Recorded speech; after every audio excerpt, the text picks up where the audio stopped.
All right, so we are going to be going back to the idea of the donor search integration. So for today, I want to cover these four major things when it comes to donor search and how it's integrated into the Bloomerang product. So we're going to start with generosity scores. It's an exciting new feature that we launched almost a year ago now. So we'll show how that's integrated into the profiles and really what that information means. We're also going to be doing a deep dive into prospect view. So the ability to look up donor search reports within each of the databases. If you want to go deeper than that, we do have a tool called a batch screening that Mike is going to be sharing about to dive into really how we can get some very specific information brought into your databases for that. And then finally, there's a tool that's called the online suite of tools that's offered through DonorSearch, which we are really excited to share about because there are some new features that are going to be showing up with that. So Mike will talk all about that later. But with that, I'm going to go ahead and launch into my database because we're going to start with generosity scores.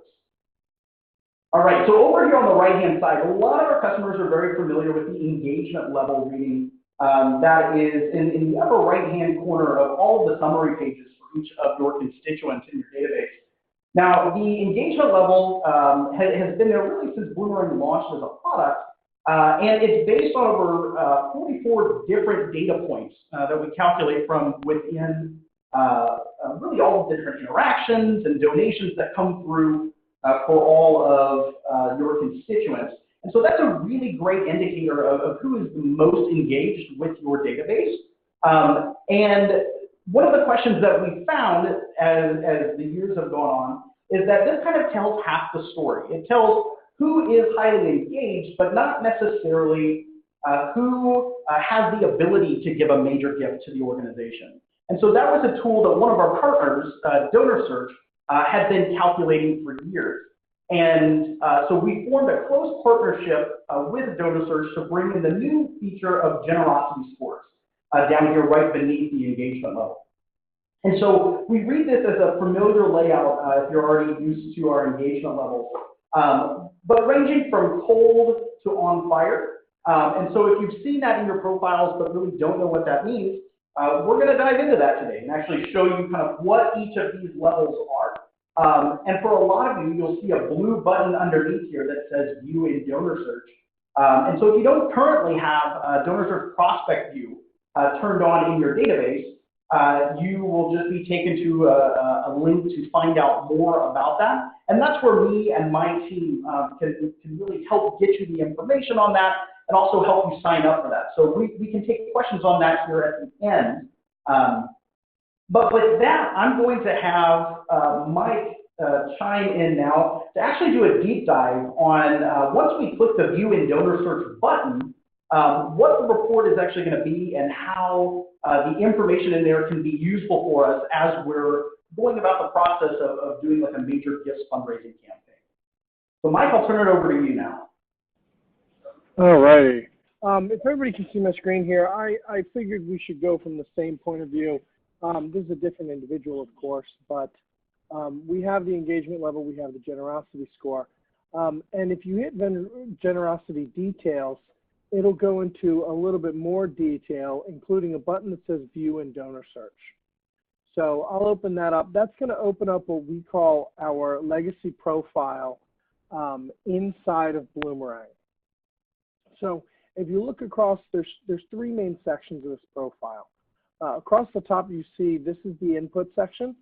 It takes information from Bloomerang when you click that button and runs it against all of our databases and uses this input as a reference guide. Okay. The next section right here, this is our summary data field, right? And this is kind of a culmination of everything that we found, kind of quickly summarized for quick view. The concept is that none of us have a ton of free time, right? So you can click the button, you look at the summary. If there's nothing there, you move on with your day, okay? But of course, if you pull up an individual like Kevin here, you're gonna have lots and lots of information to go through, and I'll walk you through that. But the third section down here is the detailed section. This it provides all the detail behind that summary detail, or the summary data, and it'll walk you through individual pieces of data. Okay, so if we go up to the top, I'm not going to go through every line here, but if you certainly have questions, let me know at the end, and I'll certainly address them. But I want to hit the main points here. We start with 2 target asks. Okay, one is based on wealth, one is based on giving.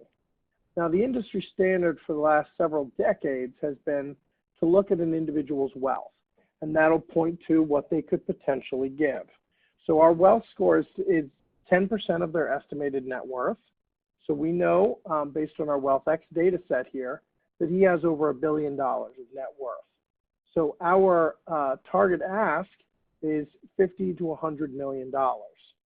Now that's a great way to look at an individual and say this person certainly has money.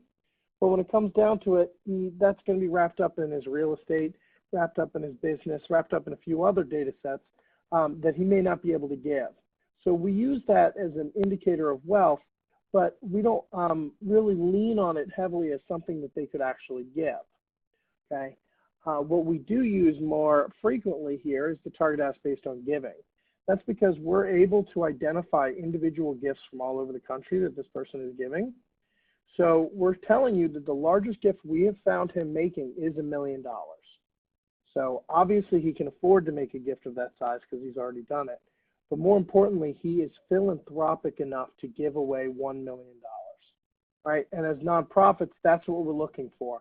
We're looking for philanthropic individuals who are willing to give away larger sums of money, right? It doesn't help that he's wealthy if he won't give anything away to a nonprofit in need. So by looking at this, it's showing you he is philanthropic, right? That's going to activate one of our top DS ratings, which is a DS1-1, okay?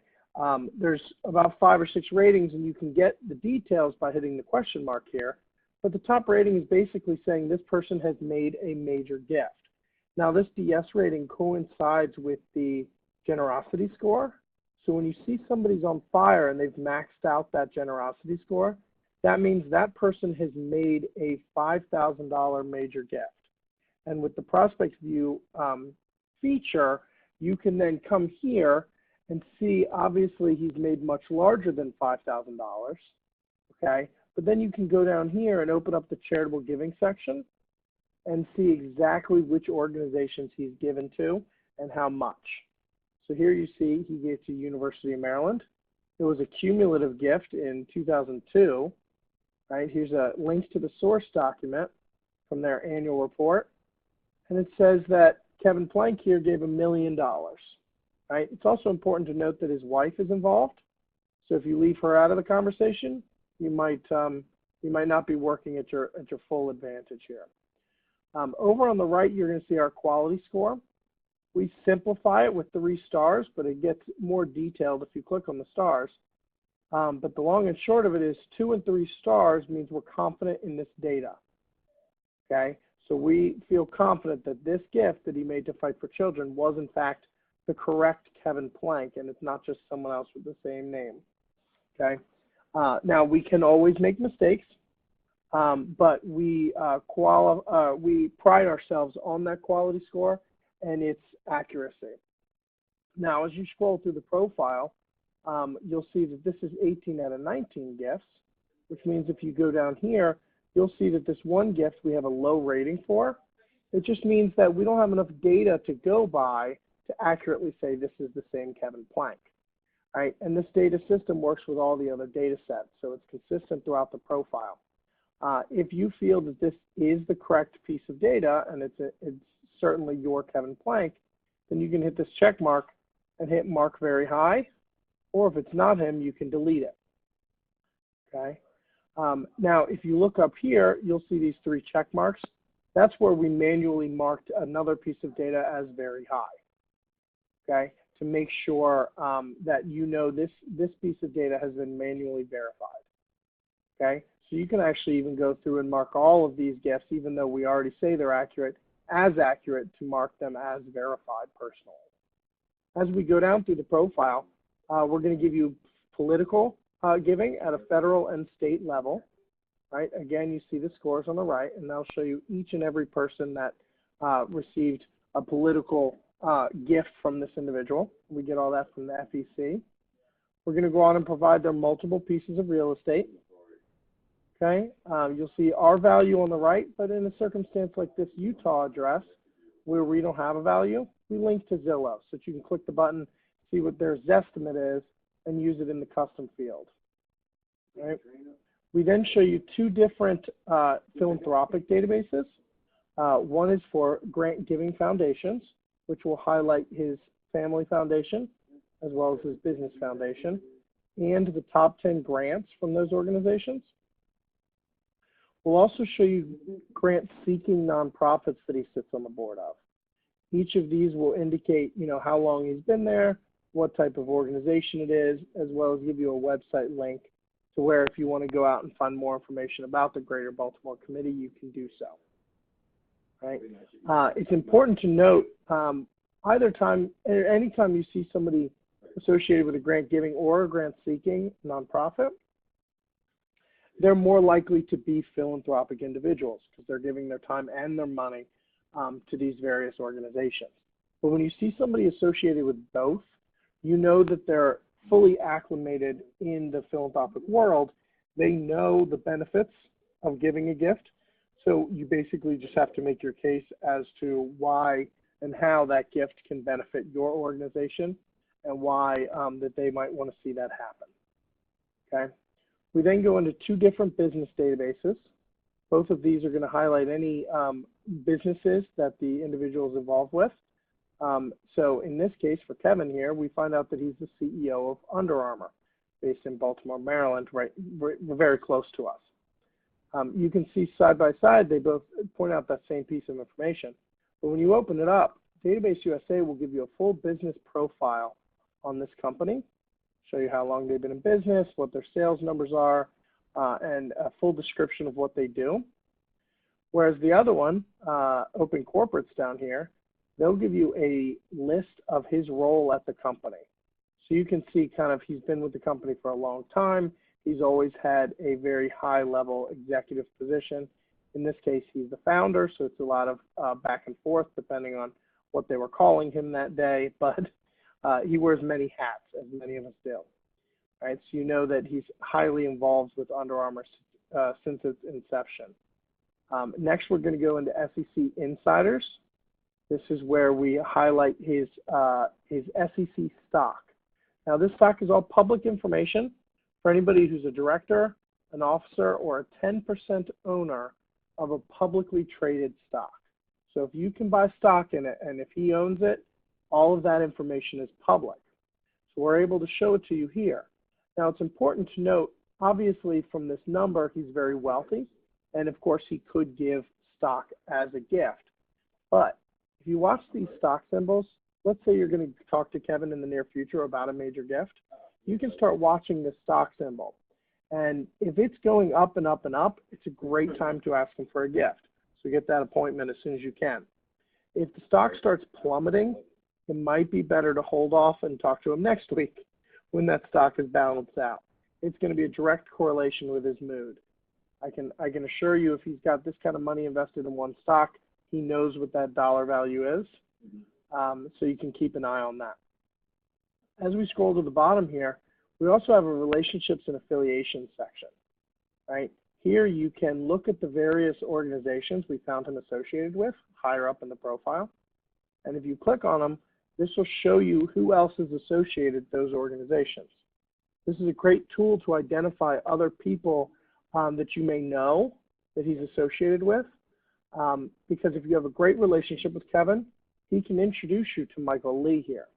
If you don't know Kevin at all, but you do know Jason, Jason can introduce you to Kevin, okay?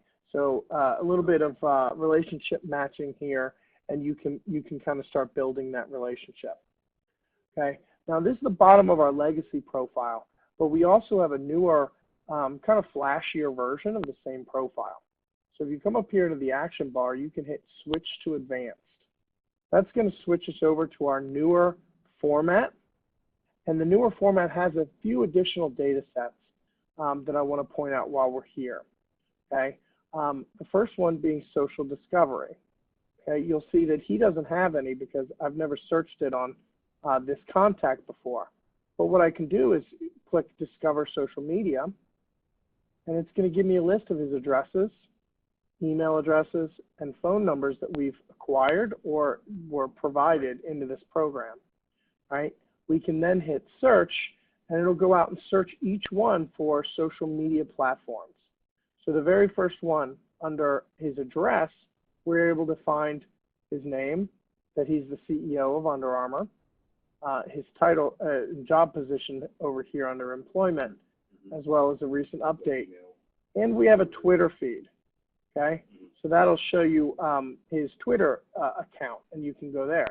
So you can just click this button, hit Add to Profile, and now that section, once reloaded, is going to be added to his profile. So you can just add social media. If you are more familiar with his wife, as an example, you could search her phone number for social media and find it that way and add that to the profile as well, whatever you want to do. Okay. As you'll see, the rest of the databases are pretty much the same, except for at the very bottom, we have a feature called Database USA Demographics. This is where we highlight some demographic data on this individual. Now, we pride ourselves on our accuracy throughout the profile. So we have a little disclaimer here that basically says this is demographic data. It's not designed to be quite as accurate as all the rest of the data here. So all of this data right here is on a household level. Okay. Basically, every time that you get a magazine subscription, or you shop with your Target Club card, or you fill out a survey to win that car at the mall, all of that data is put together and sold by all those various companies. So this is what happens when a company buys all that data from all those different companies and compiles it, right?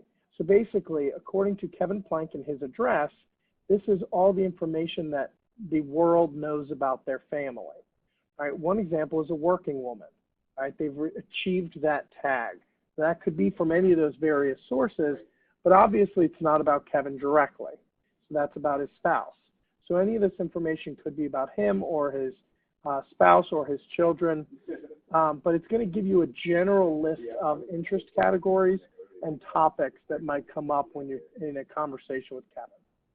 Okay? So it's all available here, but you should kind of take it all with a grain of salt. You should not just assume that he's a gourmet chef. Okay, so that's our profile.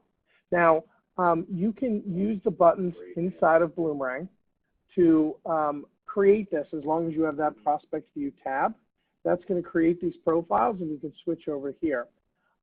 We also have a feature called batch screening, where basically you can say, okay, I want this information, but I want it on everyone in my database, or these most recent 5,000 donors, or something along those lines. So Bloomerang will then export your data to us. We'll screen it all, give it right back, and you'll get this data on every single person in your database. And there will be a link to each profile placed back inside of Bloomerang, as well as those data sets that we showed you previously. That's the full suite. That's going to give you this information on everybody. The other offering we have, like they said before, is the online suite of tools. If I pop up a link and log directly into our website here, we have a lot of data here that doesn't make it through the Bloomerang API. So I'll log into my account directly here. This is going to show you our full suite of online tools.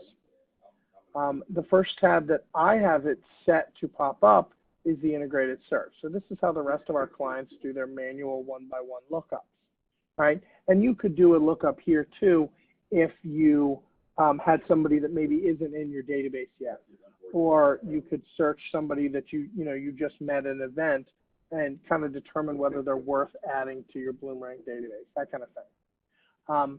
But all these tabs on the left will give you different ways to search through our various data sources. So if I start at the left here, I'm just going to give a quick example of each one. The gift search will allow you to search any kind of charitable giving made by a governing body. So not something like an individual's charitable giving, but if we follow the example we were looking at before, we could type in Under Armour and see everywhere that his company has made a gift. All right, so if you want to deep dive into Kevin and his everything he has, you could search his family foundation, you could search his company foundation, you could search his company, and with the various filters, you can see that he's made $3 million gifts to Wounded Warrior Project and 2 to Fight for Children, or 1 here and 2 there. So this will indicate, obviously, they're giving very large charitable gifts, specifically to human service organizations. He's got another one to University of Maryland, just like his direct charitable giving, and then a few more, or 1 more human services, and then a couple of education. Okay, so you can look through this and really get a feel for the company giving. Maybe it's a good idea to talk to him directly about a personal gift, but maybe it might be best to talk to Under Armour about a corporate gift, depending on how everything aligns. We also have a tab here, the Prospect Generator, that'll let you look through those same data sets for similar organizations. So just if I grab an example here, let's assume you're an animal-related organization in Alaska. You hit search, and let's say that you are the Alaska Zoo. You might want to know who's donating to the Alaska Sea Life Center, the Alaska Bird Observatory, and so on. So you can pick one of these records and see a list of all their top donors and the size of the gift and the year that the gift was made. Okay, now each one of these is basically a digital copy of an annual report. So if you look at these and these aren't what you're looking for, then you can kind of just step back, grab a different example, and look at a new list. Okay, but the concept is here that we're presenting to you a list of donors who are giving to animal-related causes in Alaska. So if that fits your build, perfect. Okay, and as you can see, we have a wide variety of categories that cover almost all nonprofits. We can do a search by state or by zip code within a certain proximity. Okay, and you can look for an example, an organization name. So I talked to an organization this morning that was a Lutheran school. So for them, they would look for education in their state, and then they typed in the name Lutheran. So they specifically got Lutheran educational organizations in their area. And then they were able to see a lot of donors that they already knew, and some donors that they'd never heard of that they now want to go out and qualify. Okay? So that's going to find you new donors. It's going to find individuals, businesses, foundations, everything. Okay, whoever these organizations thank for a gift. The next one's a marketing list. This is designed to only find individuals, but remember that the demographic file at the bottom of the profile, this is where we built that on basically everyone in the country. Any adult over the age of 18 in the country pretty much has data in here. It's what they call big data, and it lets you search against it to build a list of the people that would be interested in your organization. Okay, so if I wanted to use the example we already looked at, we can look for animal donors and then use, we'll use state. Okay, and we can choose maybe not Alaska. Let's choose Florida and Georgia, or just Florida as an example. Right, and then you can go to our summary rankings and say, look for our top prospects. So now this list is built specifically on people that we know have given to animal-related causes in the state of Florida that are capable of a major gift. We have 5,000 specific donors in that list. At the bottom, you see a list of exactly what the export would be, and it's going to give you first name, last name, middle initial, and the full address, so that you can market to these individuals. And then as they return the marketing material, whether it's you asking for a gift or asking them to attend an event, as they come back and reach back out in some way, then you would add them into Bloomerang and then do the additional research to make sure you're talking to the right person and you're thanking them in the right way. Okay. Finally here, this last search option will give you a keyword search through various of our different databases. So one example would be if we again, stay on the Kevin Plank concept here. If you didn't know Kevin, but you passed Under Armour on your way to work every day, you could search Under Armour in our business database and find the various locations here, right, which would bring up their full listing without ever knowing Kevin Plank's name, okay? Then we have a list of employees and agents that would get you to the correct person, and now you can reach out and ask for a gift.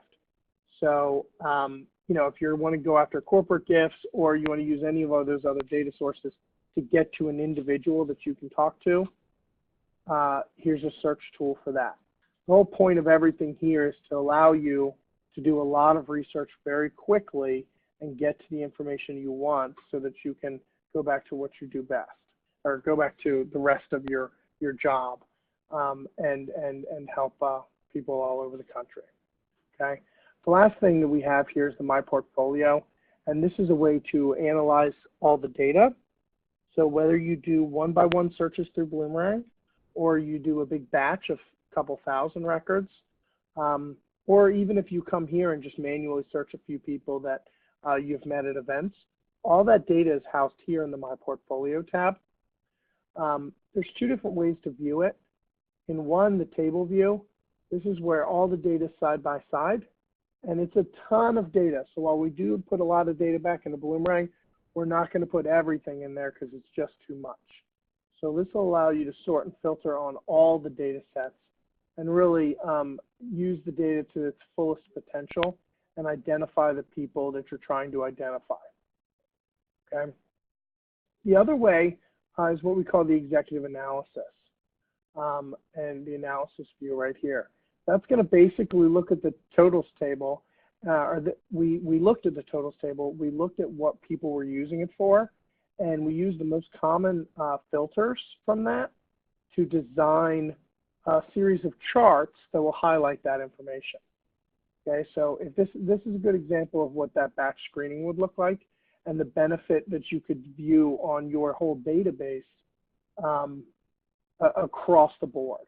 So if this was your file, you could easily say, okay, 22% of my file is making major gifts already. You can click into it and see their names, or you can come up here to our chart and look specifically at those individuals, but break them out further by their relationship with your organization. So if this was your file and you click this, you'd recognize all of these names because they're major gift donors that have a great relationship with you. Now, it doesn't necessarily mean they've given you a major gift because that's information you already know.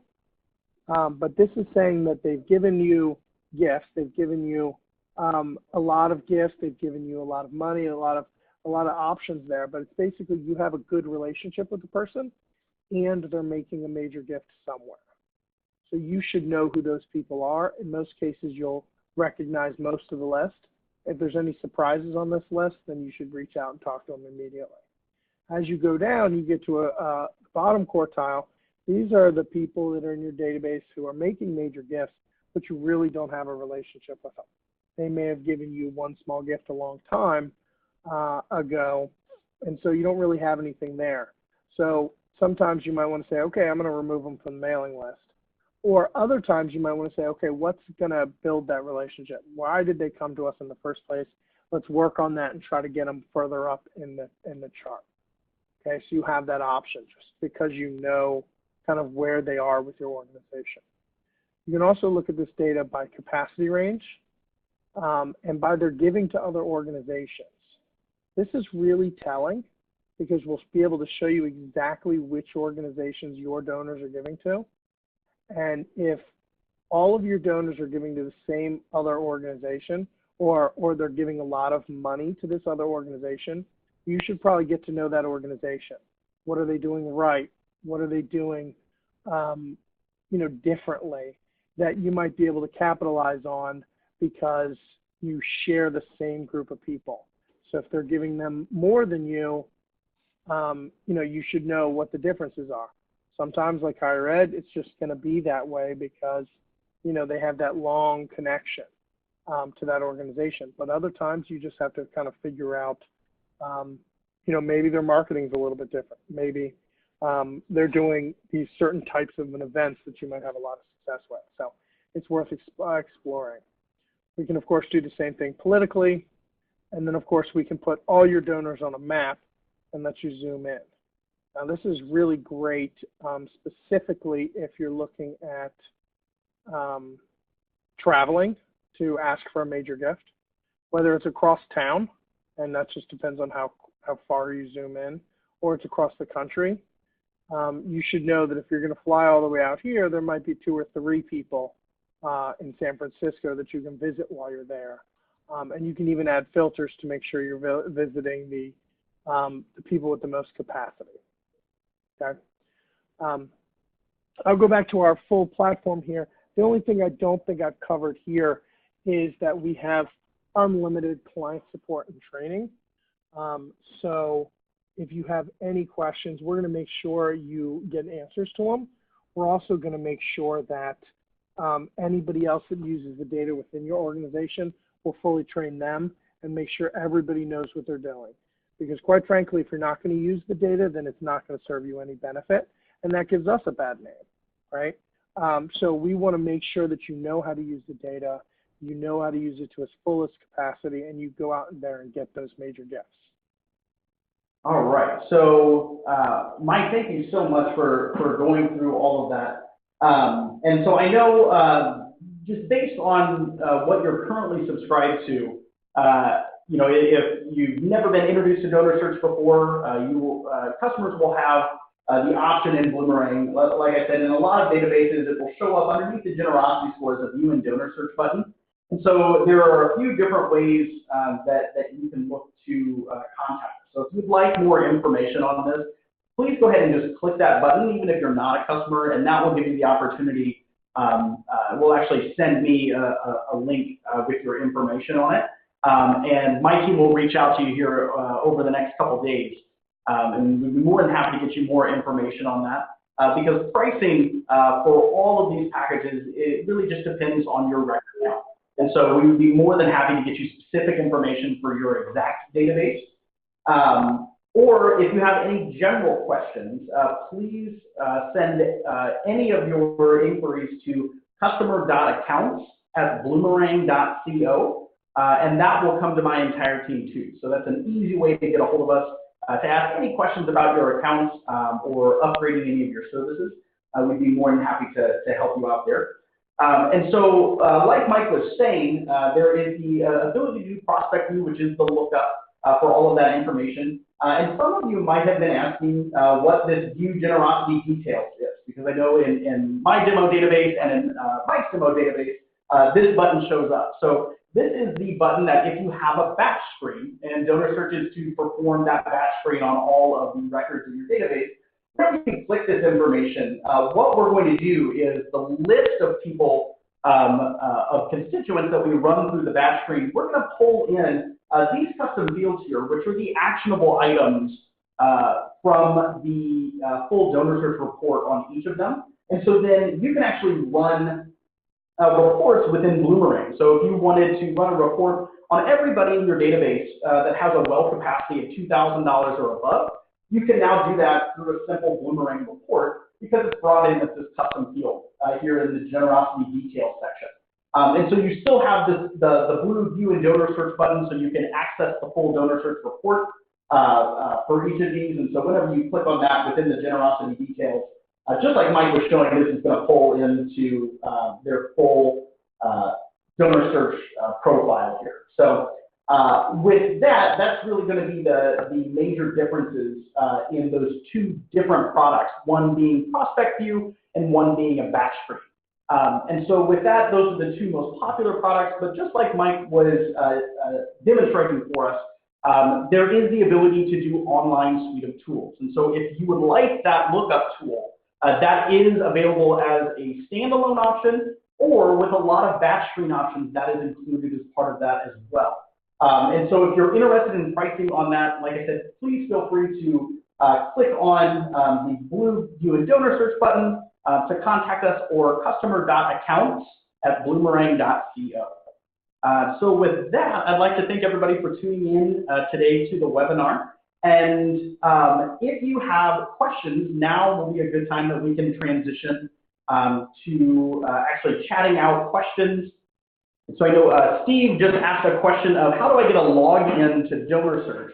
And so there's a couple different ways to do that. If you are currently a DonorSearch customer, you can feel free to contact my team and we can help get you linked up with that. Or if you're not currently a DonorSearch customer and you'd like to get a login, you would be able to actually contact us. We can get you signed up for the product, and then we'll assign a DonorSearch login and password. And so if you get a batch screen or if you are wanting to view online suite of tools, there's a dedicated login and password that you can get to log into DonorSearch's website. That will also be part of all of the data that's shared with your Bloomerang database. Great question. So Jenny, just to clarify, she asked the question, who specifically should we email about getting a DonorSearch login and password? Again, you can send those requests to customer.accounts@bloomerang.co. And with that, thank you all for tuning in today, and it's been a super fun time hanging out.